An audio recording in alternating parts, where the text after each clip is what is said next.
आप सबका स्वागत है करियर शाला में। मैं स्वाति बत्रा आपके साथ एक नई जॉब के बारे में आपके लिए इंफॉर्मेशन लेकर हाजिर हूँ।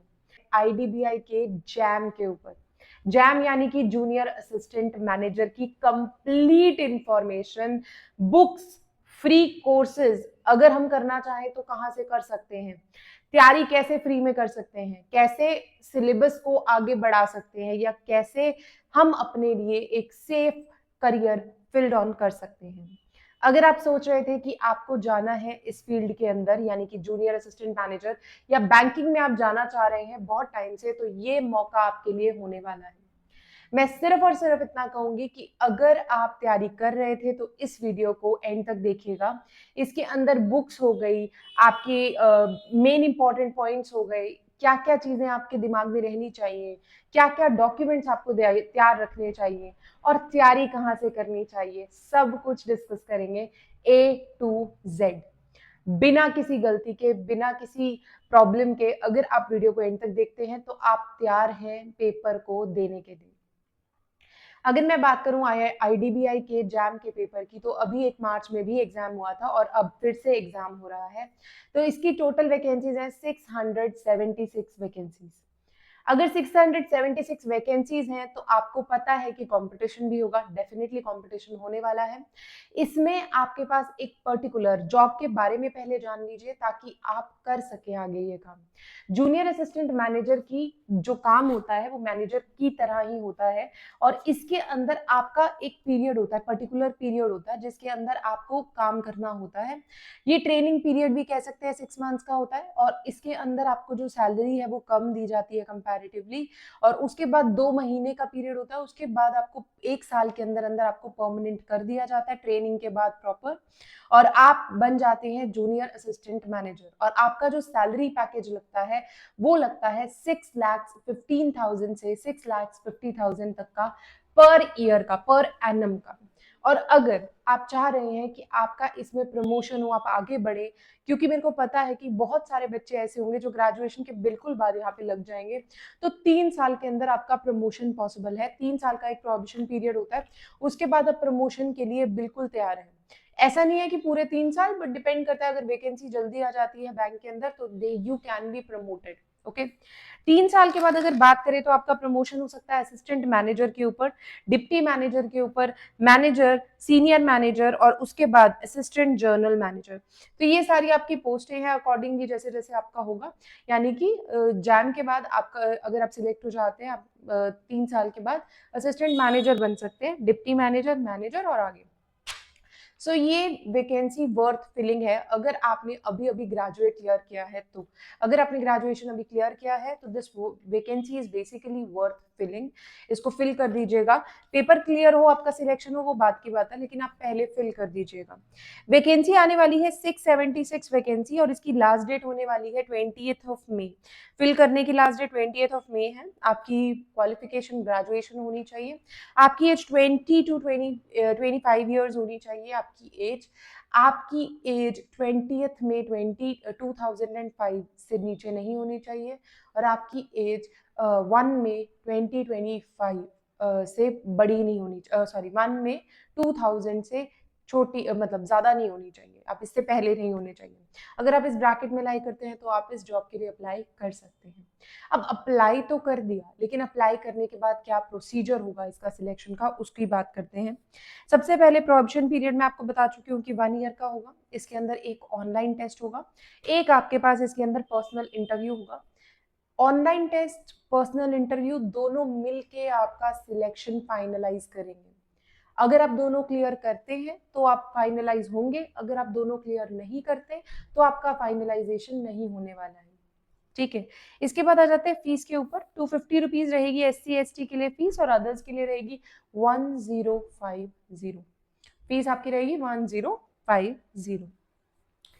बिफोर अप्लाइंग कैंडिडेट्स मत अपलोड। आपको पता होना चाहिए कि आपको क्या क्या चाहिए। आपको चाहिए photograph, signature, left thumb impression and hand written declaration note, ताकि आप अपना जो एप्लीकेशन है उसको फुलफिल कर सके। तो आपको ये चीजें सारी की सारी आपके पास होनी चाहिए। और ये याद रखिएगा कि जो आपकी फोटोग्राफ है वो रिसेंट होनी चाहिए, और इसके ऊपर कोई ग्लासेस, कोई कैप्स वगैरह नहीं होनी चाहिए। अब क्वालिफिकेशन की जब हमने बात की थी ग्रेजुएशन के साथ, तो ग्रेजुएशन में आपके 60% मार्क्स होने ज़रूरी हैं। अगर आप SC ST से हैं तो 55% मार्क्स भी चल जाएंगे। तो अगर आप किसी और कैटेगरी से हैं तो 55% मार्क्स विल बी सफिशिएंट। इसके साथ आपको पता होना चाहिए कि आपको कंप्यूटर की नॉलेज यहाँ पे होनी चाहिए, आपको बेसिक कंप्यूटर आना चाहिए। Basic computer is very much required in this job, तो आपको वो आना चाहिए, वो बहुत ज़रूरी है। अगर आप ध्यान से देखेंगे तो ये आपके पास आ जाएगा। और करियर प्रोस्पेक्ट में मैं आपको बता चुकी हूँ 3 years वो सर्विस इज इम्पॉर्टेंट। उसके बाद आपके पास आता है सिलेक्शन प्रोसीजर। अगर आप जैम क्लियर कर लेते हैं तो आपको पता होना चाहिए कि एक मैनेजर की सारी चीज़ें आपके ऊपर आएंगी। Customer service, banking operation, loan processing, ये सब आपके ऊपर आने वाला है। उसके बाद आपको पता होना चाहिए कि आपका प्रमोशन पीरियड रहेगा, अच्छा खासा पे करता है ये आगे जाकर प्रोमोशंस के बाद, और इंक्रीमेंट सब लगते हैं और सारी की सारी अलाउंसेस इस जॉब में दी जाती हैं। अब बात करते हैं पेपर की। जब मैं पेपर की बात करती हूँ तो पेपर के अंदर आपको पता होना चाहिए कि एक पेपर में 4 सेक्शंस हैं इसके, जो कि है लॉजिकल रीजनिंग, मैथमेटिक्स यानी कि क्वांट, क्वांट के बाद है इंग्लिश, इंग्लिश के बाद आपके पास आ जाता है एक और इम्पॉर्टेंट चीज, that is journal economics, banking and finance, और IT भी। इसके साथ आपको ये पता होना चाहिए कि ये सारे के सारे सब्जेक्ट्स आपको प्रिपेयर करने हैं। 200 मैक्सिमम क्वेश्चंस हैं, 120 मिनट्स आपको दिए जाएंगे, और हर सेक्शन के लिए अलग अलग है, हर सेक्शन के लिए अलग अलग है। आप बात कर रहे हैं कि आप किसी चीज की प्रेपरेशन कर रहे हैं, तो प्रेपरेशन में आपको ये पता होना चाहिए कि सेक्शनल कट ऑफ है या नहीं है। सेक्शनल कट ऑफ है, इस पेपर के लिए सेक्शनल कट ऑफ है। और इस पेपर में अगर आप सेक्शनल कट ऑफ की बात करेंगे तो आपका एग्रीगेट भी होना चाहिए और सेक्शनल कट ऑफ भी होना चाहिए, यानी कि आपके लॉजिकल रीजनिंग, मैथ्स और इंग्लिश और जनरल नॉलेज में आपके मार्क्स होने चाहिए पर्टिकुलरली, जिसकी वजह से आप ये पेपर क्लियर करेंगे। ठीक है, अब बात करते हैं क्वेश्चंस की। तो 60 क्वेश्चंस लॉजिकल रीजनिंग के हैं, इंग्लिश के 40, क्वांट के 40, और आपके पास बैंकिंग के जो क्वेश्चंस है वो 60 हैं इन टोटल। आपके पास जो पेपर होगा, पेपर में आपके पास 40 मिनट्स हैं, 40 minutes for reasoning, 20 minutes for आपके पास हो जाएंगे इंग्लिश, एंड आपके पास 35 मिनट्स है मैथ्स के लिए, और आपके पास जर्नल नॉलेज के लिए 25 मिनट्स है, टोटल 2 आवर्स यानी कि 120 मिनट्स। हाँ, यहाँ पे आपको मिलेगा, अगर आप PWD कैंडिडेट हैं तो आपको 20 मिनट्स एक्स्ट्रा दिए जाएंगे पेपर को करने के लिए। ठीक है, तो अगर आप पेपर की तैयारी कर रहे हैं तो आपको ये डाटा थोड़ा पता लग गया।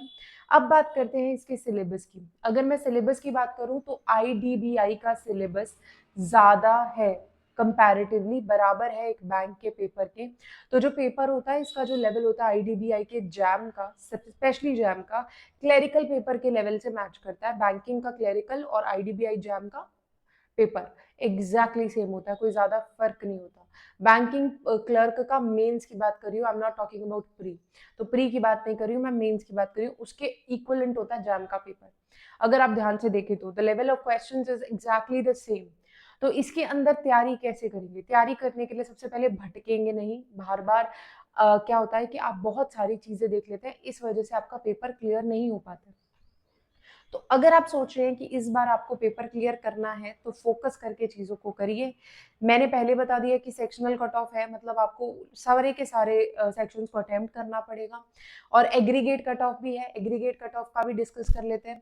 अगर मैं एग्रीगेट कट ऑफ की बात करती हूँ तो आपको पता होना चाहिए कि लास्ट पेपर में जो कट ऑफ अभी मार्च में जो पेपर हुआ है, उस पेपर की कट ऑफ अभी तक नहीं आई है, तो उसको छोड़ देते हैं। अभी जो पेपर हुआ है उसकी कट ऑफ नहीं आई, लेकिन पुराने का जो पेपर है उसकी कट ऑफ का मैंने स्क्रीन पर शॉट डाल दिया है, तो आप चेक ऑन कर सकते हैं। ठीक है, तो उस कट ऑफ को मैच करें आपके साथ, और आपको पता होना चाहिए कि आपको इतने क्वेश्चंस तो क्लियर कट करने ही हैं। अगर मैं बात करूं कि क्वेश्चंस कितने क्लियर ऑफ करने हैं, तो ये चीज याद रखिए कि आपके पास अप्रोक्सीमेटली 100 और 110 क्वेश्चंस को आपको अटेम्प्ट करके आना है। और इसके अंदर नेगेटिव मार्किंग है, 0.25 की नेगेटिव मार्किंग है। अगर आप अटेम्प्ट करने का सोच रहे हैं तो 0.25 की नेगेटिव मार्किंग को लेकर चलिए। ठीक है, सिलेबस आप स्क्रीन पे देख सकते हैं, मैंने डाल दिया है शीट्स, आप वहां से चेक ऑन कर सकते हैं। लेकिन अब प्रेपरेशन कैसे करें? अगर मैं लॉजिकल रीजनिंग की बात करूं तो लॉजिकल रीजनिंग एक ऐसा सब्जेक्ट है जिसके लिए आपको स्पेशली कहीं पे कुछ करने की जरूरत नहीं है, आप एक आधी बुक खरीद के अपनी तैयारी को फटाफट से बेस्ट बना सकते हैं। आपको सिर्फ और सिर्फ करना है कि आपको अपने क्वेश्चंस को किसी वीडियो से टॉपिक वाइज प्रैक्टिस करना है। टॉपिक वाइज प्रैक्टिस करने के बाद आप बुक, जो भी बुक आप लेना चाहें, मैं आपको कुछ एक रेफर कर दूंगी, आप उनसे क्वेश्चंस को प्रैक्टिस करना शुरू करिए। इंग्लिश की बात करें, पहले लॉजिकल रीजनिंग की बात करते हैं। लॉजिकल रीजनिंग में जितनी भी बुक्स हैं उनके बारे में बात कर लेते हैं। So when I talk about the book, सबसे इंपॉर्टेंट बुक जो है वो डॉक्टर RS अग्रवाल की बुक। आपको डिस्क्रिप्शन में लिंक मिल जाएगा, अगर आपको नहीं पता कि कहाँ से लें तो आप डिस्क्रिप्शन से जाके भी ले सकते हैं। ठीक है, a new approach to reasoning by BS Sijwali. और लॉजिकल रीजनिंग में अरुण शर्मा की बुक बहुत अच्छी है। एनालिटिकल रीजनिंग में MK पांडे की अरिहंत की बुक बहुत अच्छी है। तो ये 2 बुक्स है, ये 4 बुक्स है जो आपको कंफर्टेबल लगे, जो आप कर सके। मेरे हिसाब से RS खरीदिए, बाकी आपको जो सही लगे आप वो अपने हिसाब से खरीद सकते हैं, क्योंकि हर किसी को सेम चीज सही नहीं लगती। तो आपको अगर डिफरेंट बुक लगती है आप डिफरेंट बुक भी खरीद सकते हैं। मैथ्स की अगर मैं बात करूं तो quantitative aptitude by RS Aggarwal. Maths formula book complete pinnacle edition, आप वो ले सकते हैं। दक्ष क्वांट की एक बुक है, सर ने बहुत अच्छी निकाली है, वो ले सकते हैं। अरुण शर्मा की DI की बुक, देखिए DI प्रैक्टिस करने के लिए अरुण शर्मा की बुक बेस्ट है। वो कैट पढ़ा रहे हैं, आपको सिर्फ लेवल 1 करना है। बट अगर आप बहुत अच्छे से तैयारी, आप सीरियस हैं, कोई भी बैंकिंग का एग्जाम दे रहे हैं, सिर्फ ये वाला नहीं, तो ये आपके लिए एक रामबाण इलाज है अपनी DI को क्लियर करने का। यहाँ से आपका मैथ्स का तैयारी हो जाएगी इन बुक्स के साथ। रेनन एंड मार्टिन की बुक आप इंग्लिश के लिए ले सकते हैं, SP बख्शी की ले सकते हैं, इवन नीतू सिंह की है बुक एक, वो मैं डिस्क्रिप्शन में डाल दूंगी, वो आप चेक ऑन कर सकते हैं। ये बुक्स आपके लिए बहुत अच्छी रहने वाली है। एक नॉर्मन लुइस की word power made easy, Norman Lewis की एक बुक है जो कि है वर्ड पावर मेड इजी, वो वोकैबुलरी की बुक है। अगर आप इंटरेस्टेड हैं उस बुक के अंदर तो आप उसको भी ले सकते हैं। बैंकिंग अवेयरनेस में अगर मैं बात करूं, अरिहंत की बुक आपके पास इंपॉर्टेंट है। RPH एडिटोरियल बोर्ड वो इंपॉर्टेंट है। किरण प्रकाशन की बुक बहुत इंपॉर्टेंट है। या जीके कैप्सूल, जीके कैप्सूल में आपको सब कुछ मिल जाता है बाय दिशा एक्सपर्ट्स, ये बुक भी बहुत अच्छी है। मेरे हिसाब से अगर आप लेना चाहें जीके की बुक तो आप दिशा एक्सपर्ट्स की बुक ज्यादा प्रेफर करें, क्योंकि मेरे को पता है कि मैंने पढ़ी हुई है तो थोड़ा आइडिया रहता है कि हाँ इसमें क्या क्या होने वाला है। तो आपका जो भी बैंकिंग से रिलेटेड डाउट्स होंगे वो वहीं पे क्लियर हो जाएंगे। तो ये तो थी बुक्स की बात। अब तैयारी के लिए आपको पता होना चाहिए कि अगर आप लॉजिकल रीजनिंग अटेम्प्ट कर रहे हैं, लॉजिकल रीजनिंग के क्वेश्चंस की अगर बात करें तो अप्रोक्सीमेटली 60 क्वेश्चंस हैं। तो इसमें से 35 क्वेश्चंस क्लियर करना ये आपकी रिस्पॉन्सिबिलिटी बनती है, क्योंकि नेगेटिव मार्किंग है, सिर्फ 35 तक का ही टारगेट रखिएगा। इंग्लिश लैंग्वेज की अगर मैं बात करूं तो इंग्लिश लैंग्वेज आपके अप्रोक्सीमेटली 25 सम्स ले जा सकता है, अगर आपको सही आती है तो 25 to 30 सम्स इसके तो करेक्ट होने ही चाहिए। उसके बाद क्वांट की बात करें, क्वांट में आप 20 सम्स ले सकते हैं। तो ऊपर हमने बात की कि हमारे पास कम से कम 35 सम्स होने चाहिए, 35, और यहाँ पे अगर 25 हो जाते हैं तो आपके 60 मार्क्स यहाँ से बन जाते हैं। उसके बाद आप क्वांट के लिए अगर 20 लेके चलते हैं, कट ऑफ अगर आप लेके चलते हैं तो 20 की अगर कट ऑफ की बात करते हैं तो आपके पास अप्रोक्सीमेटली 80 हो गए, और जनरल नॉलेज में 60 क्वेश्चन में से 20 क्वेश्चन आपको ठीक करने पड़ेंगे। इनका कट ऑफ जो होता है, सेक्शनल कट ऑफ होता है, वो बहुत मिनिमल होता है, ज्यादा नहीं होता। तो आप अगर किसी एक एरिया के ऊपर कम ध्यान भी देना चाहे, ऐसा नहीं बिल्कुल ध्यान नहीं देंगे, बिकॉज सेक्शनल कट ऑफ भी जरूरी है। ध्यान कम देना चाहे तो आप बिल्कुल दे सकते हैं, क्योंकि आपको पता है कि इसका सेक्शनल कट ऑफ होने वाला है, इसलिए कुछ एक अमाउंट, यानी कि कम से कम हर सेक्शन में लॉजिकल रीजनिंग और जर्नल में मैं बोलना चाहूंगी कि 14 मार्क्स मिनिमम रखिए, और बाकी 2 सेक्शंस के लिए आप 10 मार्क्स का टारगेट तो रखिए ही रखिए। आपका कौन सा वीक है मुझे नहीं पता, लेकिन अगर आप तैयारी कर रहे हैं तो इस हिसाब से तैयारी शुरू करिए। जल्द ही हम एक वीडियो लेके आएंगे जिसके अंदर हम IDBI के सारे फ्री रिसोर्सेज की बात करने वाले हैं। तो अगर आप पेपर को फिल कर रहे हैं, फॉर्म को फिल कर रहे हैं, तो कमेंट सेक्शन में मेंशन जरूर करिएगा और मुझे बताइएगा जरूर अगर आप फिल कर रहे हैं तो, क्योंकि जल्द ही हम वीडियो लेके आएंगे। और मुझे बताइएगा कि आपको और कोई इन्फॉर्मेशन की अगर जरूरत है कमेंट सेक्शन के अंदर, we will work on it. धन्यवाद।